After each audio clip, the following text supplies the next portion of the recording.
Estamos voltando com o programa Comando da Cidade, aqui pelo canal 6 TV Porto Alegre. E olha, gente, nós sempre queremos apresentar aquilo que é de importante para a cidade. E hoje estamos aqui recebendo convidados ilustres, meu querido amigo, vereador, secretário, ele é o faz tudo nessa Prefeitura Municipal de Porto Alegre, Luciano Marcantônio. Luciano, prazer imenso estar te recebendo hoje aqui no nosso programa.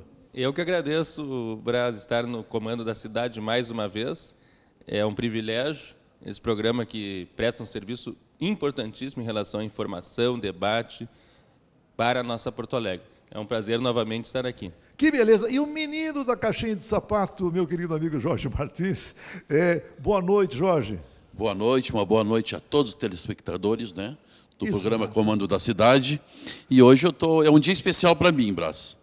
O dia da reinauguração do programa Comando da Cidade, dia do meu aniversário. Que beleza! O Jorge hoje está fazendo 20 e poucos anos. Contar para baixo, né? Depois de uma certa idade, a gente faz conversão na idade, né, Brasil? Olha só uma novidade que a gente vai fazer aqui, vai trazer aqui no nosso programa. Nós estamos tentando traçar diferenças e também igualdades nas religiões. Então, nós estamos visitando vários templos. O primeiro que nós visitamos foi um templo budista, que nós vamos apresentar daqui a pouquinho aqui no nosso programa. Mas eu tenho um amigo que eu gosto muito, porque ele é um estudioso desta parte religiosa, e ele faz uma introdução muito bonita, que eu quero trazer aqui para você poder ouvir o que é que nós esperamos conseguir com este nosso programa, este quadro de religião aqui no nosso programa, com o meu amigo José Mazarolo. Uma saudação realmente a todos, obrigado Luiz Braz por essa oportunidade. Realmente, a partir desta tão importante informação que nos traz a religião para todos nós, temos o dever sagrado de conhecê-la profundamente, porque ela mexe com o espírito, e o espírito é a parte mais sagrada que Deus criou sobre o ser humano. Por isso além de ganhar o ouro, que é algo necessário, o próprio Cristo ganhou ouro lá no berço do seu nascimento, mas depois ele teve o incenso no mesmo presente. O incenso nada mais é do que a espiritualidade. E nós realmente necessitamos, como seres humanos, de religião tanto quanto dos alimentos para viver. Por isso eu realmente me especializei, me dediquei e vivo realmente a religião segundo os próprios princípios autênticos de todas as informações dadas por Deus. Se diz popularmente que a religião é o ópio do povo. Os descrentes, os incrédulos, ateus, enfim. Os oposicionistas aproveitam a falsidade que muitas religiões e denominações religiosas impõem sobre muitos seres humanos, porque aí se torna algo desastroso, para fazerem esta afirmativa. E eu digo que a religião sempre teve problemas no início. Ela é a religação com o Deus. Muito bom, Zé. Olha, nós vamos então para o templo budista. Eu quero mostrar o templo budista e vamos ver o que é que eles pensam no templo budista sobre Deus, sobre o budismo em si, sobre religiões, sobre as pessoas, sobre morte, nascimento. Vamos aqui, é uma matéria rapidinha, mas você vai gostar. Vamos para os budistas. Então, meu nome é Luciano Ribeiro. Esse centro budista, o nome dele é Yeshelim, que significa morada de sabedoria em tibetano. O budismo que nós seguimos é o budismo tibetano, comumente conhecido por budismo tibetano. A linhagem é a linhagem Nyingma desse budismo, que é uma das 4 principais dele. Então, olha só, vamos para as perguntas. As mesmas perguntas que eu fizer para você, eu vou fazer também para outras pessoas ligadas a outras religiões. Por exemplo, o que é ser budista? Ser budista, na verdade, é a gente identificar quais são os hábitos, as características da nossa própria mente que fazem com que a gente não encontre um estado de felicidade duradoura, um estado de felicidade livre daquilo que é o contexto externo no qual a gente vive. Em última instância, significa a gente alcançar um estado no qual a gente é completamente livre de qualquer sofrimento e um estado pleno de sabedoria, de compreensão dos fenômenos da gente mesmo.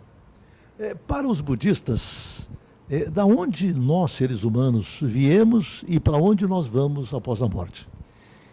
Como o budismo ele tem uma conotação bastante diferente, no sentido de que a ênfase dele, ou da nossa percepção, é a própria mente, a gente é reflexo das nossas ações ao longo de todas aquelas muitas vidas que a gente teve. O budismo acredita em várias vidas. E o que a gente experiencia hoje é o reflexo destas ações. No momento em que a gente adquiriu essa percepção, essa consciência, a gente passou a ter várias vidas que são reflexos das ações anteriores. Então a gente vem daquilo que a gente mesmo fez. E a gente vai para aquilo que a gente constrói com a nossa situação atual. Então, dependendo dos hábitos que a gente tem de mente, dependendo do tipo de ação que a gente faz, a gente vai ter renascimentos em condições, em experiências diferentes. Até o momento em que a gente consegue, que é o momento que a gente chama de iluminação, no qual a gente consegue como que se libertar dessa lei que nos coloca em condições que são resultado daquilo que a gente fez, que a gente chama de karma. Karma. Olha, é mais ou menos igual ao espiritismo. No espiritismo tem bastante semelhança. Algumas coisas que talvez mudem, eu não conheço profundamente o espiritismo, ainda que eu tenha saído de uma família espírita, mas isso era lá na minha infância, então eu não saberia dizer como é que toda a estrutura filosófica do espiritismo. Mas dentro da ideia de causa e efeito, sim, a gente tem uma semelhança bastante grande com o espiritismo. Até onde eu sei, o espiritismo, na noção de karma, talvez seja um pouco diferente a conotação dele. Porque, para nós, assim como o nosso karma pode nos levar a experiências negativas ou neutras, eu também posso construir um karma positivo, que nos traga boas condições. Vai depender de como eu uso as minhas ações. Muito bom. Para os budistas, quem é Deus? Dentro do budismo não existe, essa é uma outra diferença em relação ao espiritismo, não existe essa ideia de um Deus criador. Então a gente não tem essa imagem do Deus, uma vez que as nossas experiências elas surgem dessa lei natural de causa e efeito. Então não existe ninguém que coordene essa lei. Se a gente pensar num princípio que seja chamado por alguém de Deus, que seja um princípio transcendente a essa nossa realidade difícil, a nossa realidade que nos traz impedimentos, dificuldades, né? Ora a gente está feliz, ora a gente está triste. Se a gente pensar num princípio que está além dessa perspectiva de ora estou bem, ora estou triste, e que isso se chame Deus, a gente poderia dizer que o budismo talvez tivesse um Deus. Olha, nós estamos sentados aqui, e eu não estou assim perfeitamente, mas o Luciano, eu quero que você pegue bem, o Augusto, ele está perfeitamente sentado numa posição de yoga, não é? Que é assim que ficam as pessoas que vêm praticar o budismo. Na verdade, nem todo mundo. Essa é a posição clássica, se a gente olhar as figuras dos Budas, eles estão nessa posição, elas se chamam a posição de lótus, mas em última instância, tanto que existem as cadeiras, né? O que importa é a gente sentar e naquela postura em que a gente senta, a gente conseguir colocar a nossa mente num estado de meditação. Olha, para o espiritismo existe a reencarnação, e eu vi que para o budismo também existe alguma coisa, pelo menos parecida com a reencarnação. Existe. A diferença, talvez, que exista também em relação à reencarnação, é que para o budismo não existe necessariamente uma alma que reencarne, no sentido de eu poder dizer eu sou eu que estou reencarnando. Existem determinados hábitos que a gente traz de outras vidas e a gente ou reforça nessa ou supera nessa, e esses hábitos, perto do momento da morte, é que vão definir como vai ser o meu próprio renascimento. Mas a gente não acredita que exista uma alma que eu possa identificar, esta é a minha alma. É mais ou menos como eu tentar saber quem sou eu, Luciano, se sou o bebê que nasceu da minha mãe, se sou eu agora, se sou adolescente que numa determinada época era metaleiro, ou se sou eu agora que me interessa por meditação. É difícil da gente dizer que exista algo que permaneça. Então a alma também não permanece, é mais um hábito. A reencarnação ela existe por hábito e por a gente estar preso na lei de karma. Quem é que ministra as cerimônias budistas? De um modo geral, em espaços maiores, não como esse, que aqui é um centro urbano, a gente é ligado ao centro de Três Coroas, que é um templo.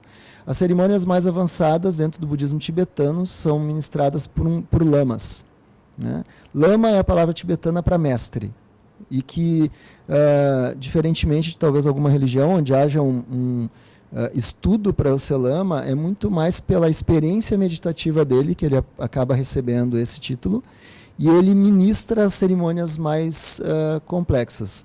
Em centros menores como esse, são geralmente praticantes mais avançados, né, que acabam ministrando algumas cerimônias.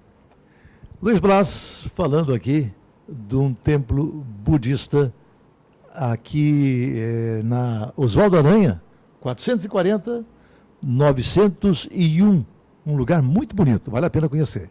Muito bom, gente. Olha só, vamos para um breakzinho, um agradecimento aos meus amigos do Zafari Bourbon, onde economizar é comprar bem. Depois do intervalo comercial, nós voltamos já para conversar um pouquinho com os nossos convidados de hoje, o Luciano Marcantônio e o Jorge Martins. O Edu sabe que economizar é comprar bem. Só tem uma coisa que desde pequeno ele nunca economizou. Eu te amo, mamãe. Com isso, ele pulou etapas. Eu te amo, vovó. Venceu resistências. Eu te amo, pai. E conquistou o mundo. Eu te amo. E teve um dia, um momento, um instante, que tantos anos de treino serviram como nunca. Eu te amo. Nada como descobrir cedinho a não economizar. Eu te amo. Olha só, eu apresentei o Luciano Marcantônio dizendo assim, é o homem que faz tudo na Prefeitura Municipal. Luciano, realmente, eu sei que o prefeito Zé Fortunati tem uma confiança imensa em você, porque você é um cara que não para nunca. E eu sei que você está presente também, sempre nessas reuniões do orçamento participativo. Como é que está o tal de orçamento participativo junto à Prefeitura? Bem, meu amigão Braz, a Prefeitura de Porto Alegre, ela tem muita responsabilidade em valorizar a sociedade civil. Então, a questão do orçamento participativo, ela é fundamental. Porto Alegre é conhecida no mundo inteiro por ser a democracia, a capital da democracia participativa. E o orçamento participativo, que foi criado, está fazendo agora 26 anos, foi criado em 89, ele é o interlocutor da sociedade com o governo. E está cada vez mais forte. O ano passado teve a comemoração dos 25 anos do orçamento participativo, onde nós tivemos o maior público da história do OP. E agora estamos nas rodadas do orçamento participativo, que são as grandes plenárias, e também estamos batendo o recorde de participação popular em todas as 17 regiões e nas temáticas. Quantas pessoas comparecem numa reunião temática? Em média, 1.000 pessoas. 1.000 pessoas. 1.000 pessoas. Chegando muitas vezes a 1.800. Você sabe que eu sempre fui um grande crítico com relação ao orçamento participativo, mas eu pergunto para você, as pessoas que chegam até as reuniões, todas elas têm consciência do que vai ser debatido? A grande maioria, porque como é que é formado o público que vai para a grande plenária? Porque o orçamento participativo é um ciclo que não para nunca. O orçamento participativo ele tem reuniões mensais e faz a interlocução com o governo semanalmente. São 17 regiões que elegem, como agora, nesse período das plenárias, elegem 2 conselheiros titulares e 2 conselheiros suplentes. E nessa noite que é a grande plenária, formado por associações. Quem vai para a plenária são pessoas que estão identificadas a uma associação da região. A região são alguns bairros que formam uma região. Porto Alegre tem mais de 80 bairros, então o OP é dividido em 17 regiões. As associações ligadas a uma região, as pessoas ligadas a uma associação de uma região que participam dessa grande plenária, que elege delegados e elegem conselheiros do OP, que tem reuniões depois mensais no FROP, que é o Fórum Regional do Orçamento Participativo. E o OP aqui em Porto Alegre tem muita força. Nessas reuniões do FROP, são convocados secretários para ir lá dialogar com a comunidade. E nessa grande plenária, que ocorre uma vez ao ano, no ciclo do orçamento participativo, vai o prefeito lá, o vice-prefeito, todo o secretariado, onde reúne mais de 1.000 pessoas lá na comunidade para debater serviços e obras do governo. Essa é uma das coisas positivas do orçamento participativo, porque o prefeito está presente lá na comunidade, os secretários estão presentes lá na comunidade, e eles têm que dizer, dar respostas para aquela comunidade. E a comunidade, ela define quais são as prioridades para a região, em termos de serviços. Se é serviço de esgoto pluvial, então a prioridade vai ser DEP, então vai ter mais orçamento para o DEP. Se é habitação, a prioridade então vai ser na região a construção de habitações populares, vai ter mais recursos para habitação. Realmente a comunidade define o orçamento, e não é virtual, porque a prefeitura já faz antes uma rodada nas 17 regiões, nos FROPs, que é onde sentam os delegados e os conselheiros eleitos nessa grande plenária, definindo o orçamento. Então, as pessoas definem obras, os líderes comunitários definem obras e serviços com base no orçamento já pré-estabelecido pelo governo. Ô, Luciano, você é um cara que conhece bem toda a prefeitura, por isso daqui a pouquinho eu quero que você fale um pouco a respeito da crise que nós temos aqui no nosso estado do Rio Grande do Sul e o que isso, na verdade, afeta a prefeitura municipal. Tá? Daqui a pouquinho a gente vai falar sobre isso. Ô, Jorge, você é o menino da caixinha de sapatos. Você emocionou todo mundo, emocionou o Rio Grande do Sul, exatamente com a sua história, que é uma história muito bonita, é uma história de superação. Você venceu uma fase onde muitas pessoas se encontram derrotadas. E você venceu essa fase e hoje você realmente é um homem que forma a opinião pública. Eu pergunto para você, você está prestes para também colocar o seu filme, começar também o filme que é o Meu Nome é Jorge, né? Isso. Meu Nome é Jorge. Mas tem um livro teu também que você acabou de escrever e que está pronto, na verdade, para ser lançado na Feira do Livro, é isso? Tem, está aqui comigo. Ah, beleza. O boneco está aqui comigo. Mostra para a gente, então. Assim, mostra pra gente. Eu queria fazer um gancho Sim. sobre o orçamento participativo. Eu sempre tive a preocupação do orçamento participativo não ser partidarizado, Brás. Porque eu acho o orçamento participativo muito democrático. É onde o cidadão pode exercer o seu direito de cidadania. Então, eu acho extremamente importante o orçamento participativo. Não pode ser partidarizado. Não pode ser partidarizado. Todos os partidos vão lá ou não? Os partidos ficam assim, receosos de chegar?